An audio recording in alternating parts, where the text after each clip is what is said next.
Alors, si tu as cliqué sur cette vidéo, j'imagine que tu planifies forcément construire ou alors tu aimerais partager cette vidéo à quelqu'un de ton entourage qui planifie construire. Alors, construire, c'est quelque chose de challengeant, mais ne t'en fais pas de panique, tu es tombé sur la bonne page, tu es tombé sur la page de Maro Gold. Alors, je vais te donner dans cette vidéo 5 conseils qui vont t'aider à réussir parfaitement ta construction. Alors, si tu ne me connais pas, moi, je suis Martin Sugaman Mouri, je suis architecte agréé à l'Ordre national des architectes du Cameroun. Alors, on se dit tout à l'heure après le générique pour entrer dans le vif du sujet.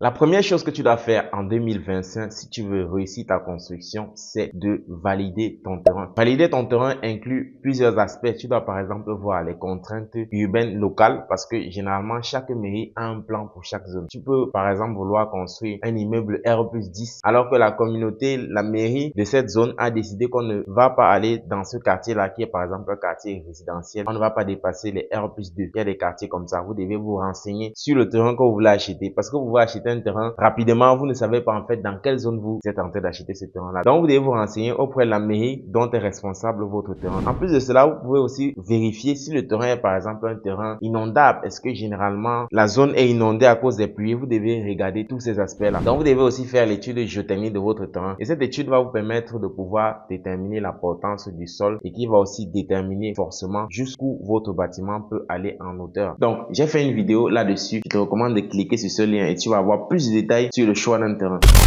Te faire accompagner par un architecte est la deuxième chose que tu dois faire lorsque tu veux réussir ta construction en 2025. En fait, lorsque tu travailles avec un architecte, tu as beaucoup d'avantages parce qu'il peut t'aider à optimiser par exemple les plans de ta construction. Optimiser, c'est-à-dire gérer les espaces de façon excellente, gérer les espaces en termes de quantité d'espace pour chaque pièce, gérer les espaces également en termes de communication d'espace parce que chaque espace est appelé à communiquer l'un avec l'autre.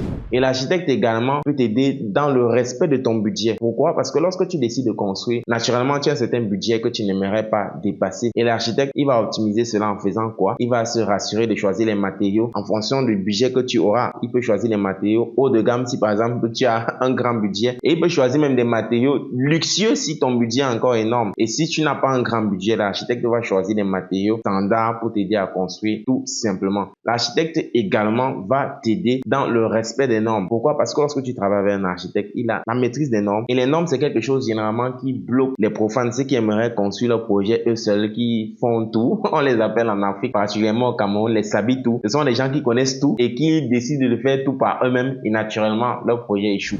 Alors, lorsque tu travailles avec un architecte, il t'aide dans le respect des normes parce que la construction a beaucoup de normes et la personne qui pourrait mieux t'aider à le faire, c'est un professionnel. Par exemple, un architecte qui va respecter toutes ces normes-là et se rassurer que ton projet soit mené à bien. Et donc, moi, naturellement, je suis architecte. Si tu aimerais me confier ton projet, il serait la bienvenue et tu peux tout simplement me joindre en cliquant sur le lien WhatsApp qui s'affiche dans la description de la vidéo.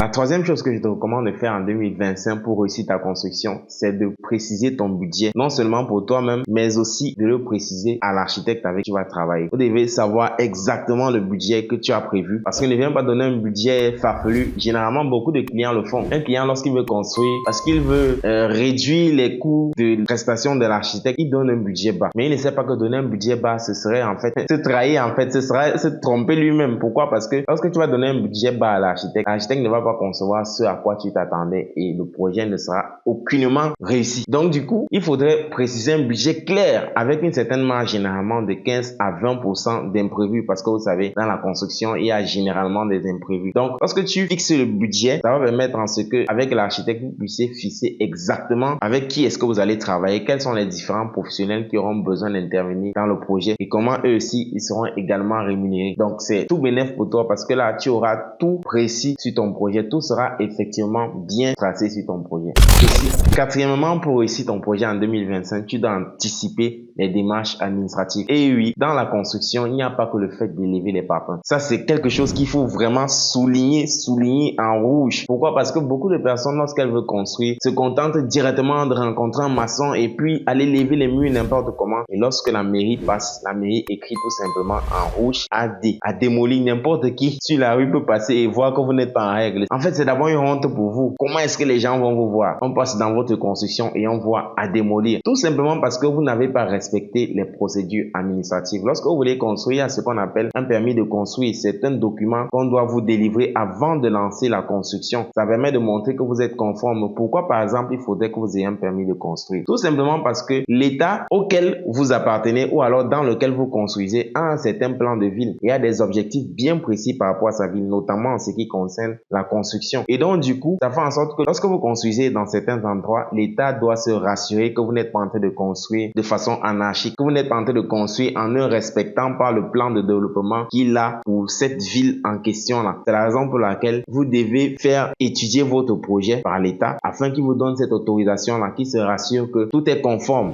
Et cette conformité-là va aussi avec le respect des différentes études, parce que lorsque vous partez faire un permis de construire, l'État va se rassurer que vous ayez travaillé avec un architecte, comme par exemple moi, bien sûr.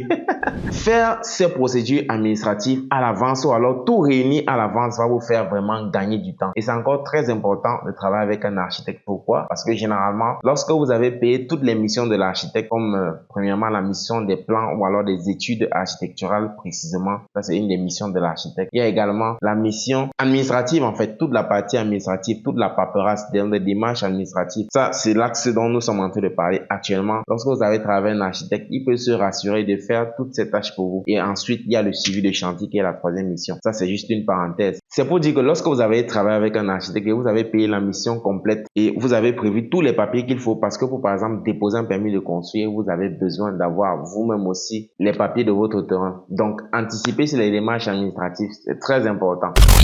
Et cinquièmement, pour réussir ta construction en 2025, je te recommande de préconiser l'efficacité énergétique et durable. Par exemple, pour construire en 2025 de façon efficace, je te recommande d'utiliser des panneaux solaires qui vont te permettre de réduire déjà de façon intéressante l'empreinte écologique et aussi de donner une valeur ajoutée à ta maison. Pourquoi? Parce que dans 5 ans, dans 10 ans, dans 20 ans, tu pourras par exemple vouloir vendre la maison. Et avec cet aspect d'énergie solaire que tu auras inclus dans ta maison, ça pourra donner plus de valeur à ta maison. Et toi aussi, ça va réduire tes factures. Parce que imagine-toi, sur le long terme, tu vas pouvoir économiser pas mal avec le fait que toi, tu ne vas pas forcément payer l'énergie dans l'entreprise qui gère l'électricité dans ton pays. Ou alors, tu pourras payer juste partiellement. Ça va faire en sorte que tu économises beaucoup sur du long terme. Et tu vas naturellement gagner lors de la revente de ta maison.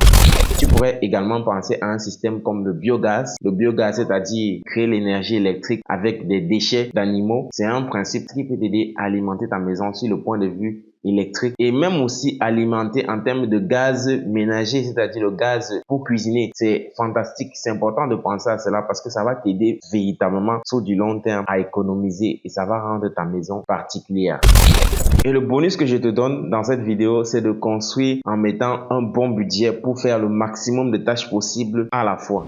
Généralement, les gens pensent que pour construire de façon efficace, c'est que lorsque tu as un petit montant, tu investis dans la construction, tu as un petit montant, tu investis, ce qui peut te faire construire par exemple en 5 ans. Mais laissez-moi vous dire que lorsque vous procédez ainsi, vous perdez de l'argent. Pourquoi? Parce qu'il y a ce qu'on appelle par exemple l'inflation des prix. Généralement, vous vous rendrez compte que si le sac de ciment coûte par exemple 5 000 francs en 2020, en 2022, il sera par exemple 5 500 ou 6 000.